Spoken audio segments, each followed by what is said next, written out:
Good day, my dear learners. For today, we will talk about the major literary genres. First lesson will be poetry and second will be prose. So let's start. So let's have first poetry. So these are the learning competencies. And before we start, I already gave you a glimpse of idea about prose and poetry on our first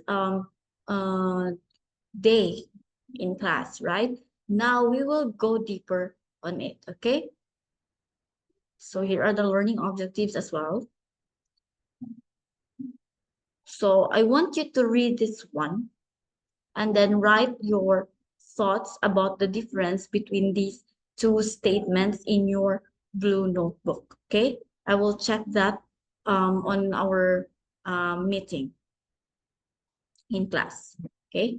Again, you write the differences between the two contexts here, okay? So you can just have the copy of this in your paper. So what is poetry? It is the most compact form of literature. So in poetry, you are to express your ideas, feelings, rhythm, and sound, okay? And also you will choose the words carefully to convey the meaning to the readers. Unlike in prose that you can add all the words that you want to put. Here in poetry, you are to carefully choose words. So a poem has a tone which could be ecstatic, melancholic, and satiric. And it also has a form which is the line and stanzas. And then the figurative languages that we are able to tackle this in the last discussions, okay? Which has simile, metaphor, and personification. So I already told you about the three types of poetry, and let's go deeper. First, narrative, again, that is telling a story. Okay, a poem that tells a story. And this begins with oral tradition, since again, literature is coming from the oral literature. So one of it is the narrative poetry. Next, we have lyric poetry. This time, the poems are supposed to be sung with musical accompaniment as well. That is the reason why we have songs that is considered as part of the lyric poetry, okay? That is why it is called lyrics. When we have to sing a song, can we view the lyrics? Also, that is part of the lyric poetry. So it is expressing the poet's or the persona's feelings and emotions. In dramatic poetry, it is performed on stage and can be sung or spoken. Okay, so more emotions at still when it is performed. So in elements of poetry, we have first the persona. So it is the dramatic character who is the speaker in the poem. And the persona is not always the poet. So it could be us readers, since we are the one who will be reading it. Okay. Next is poetry. It is written in lines, and oftentimes the lines are divided into two groups. That is called stanzas. Again, do not forget that poetry should be written with lines and stanzas, not in paragraph form. Next, we have elements of poetry. So this is part of this is the imagery, which is the use of language that appeals to the five senses that we have. When we talk about visual, it's always the sight, auditory, the hearing, gustatory, the taste, tactile, the touch, and olfactory is the senses. So when we say imagery, it is connected to the five senses. How is it appeals to us? Next is sound patterns. So we have rhyme, rhythm, and other literary devices. So we have onomatopoeia. So again, this is imitating or mimic to the original sound. And then alliteration, it's the repetition of initial sounds. We already have this one in our first discussion. And then assonance as well, the repetition of vowel sounds. What is the vowel sounds again? Well, what are the vowel sounds? We have a, e, u, okay?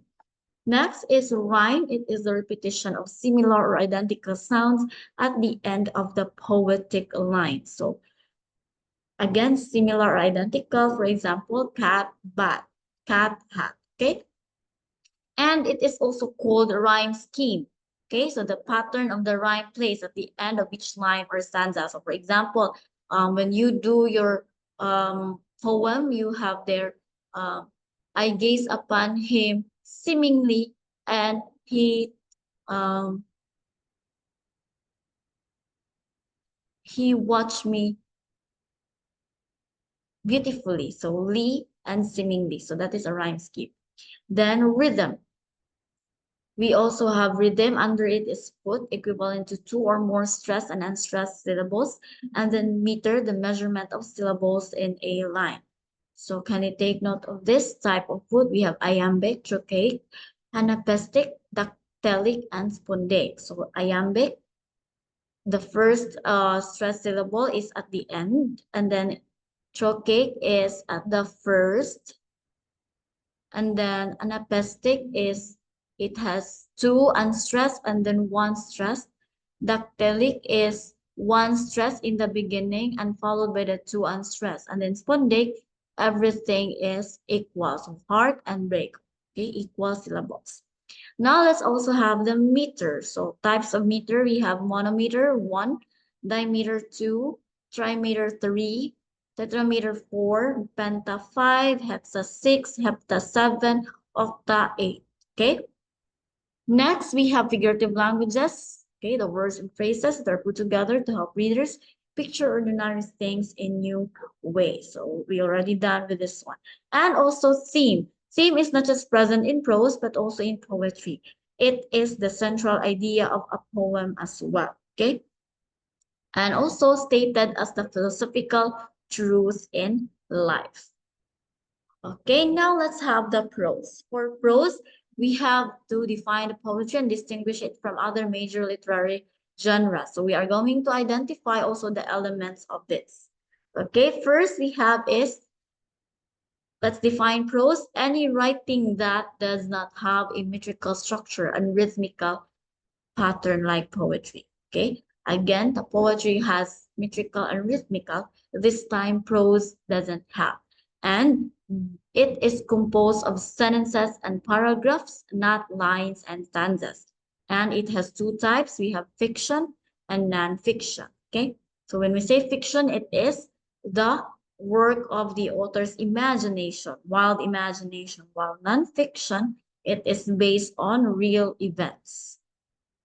Okay, so here, story, fiction, story made up of or invented by the author. And it could be the imagination, so not real. So example of this are short stories and novels. Now let's go deeper to short stories. In short stories, it has unity and effect and begins with first sentences and aims the truth, stress imagination, invention, creation, and originality. So a brief story, make it short.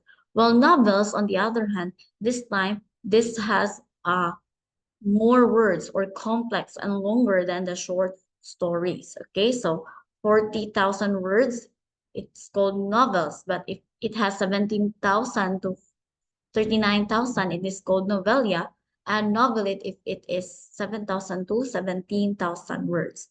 And then it also has the character, setting, plot, and the theme. Okay, so it is more detailed and developed than the short story. So that is the reason why novels have different chapters. Next, we have is plot structure. So I already tackled about plot, but this time let's have the structure. We have the linear format that produces climactic plot. So that contains the exposition, rising action, climax, and falling action leading to the resolution of the story. We also have cumulative plot. This time it contains the repetition of phrases, sentences, or event with one new aspect added with each repetition. So one example of this is the short stories, no, the children's stories that we have, like the Three Little Pigs or Red Riding Hood, like that, okay? The stories we have during our childhood. Next is frame narrative or embedded plot. It is a story in which another story or other multiple stories are embedded. Can also be the main story that relates secondhand to the character, okay, in the narrative. So that ends with the prose and poetry. Thank you so much for listening. Hope that I was able to give you more about the two since we talked about the glimpse of it last time. Okay, thank you so much for listening.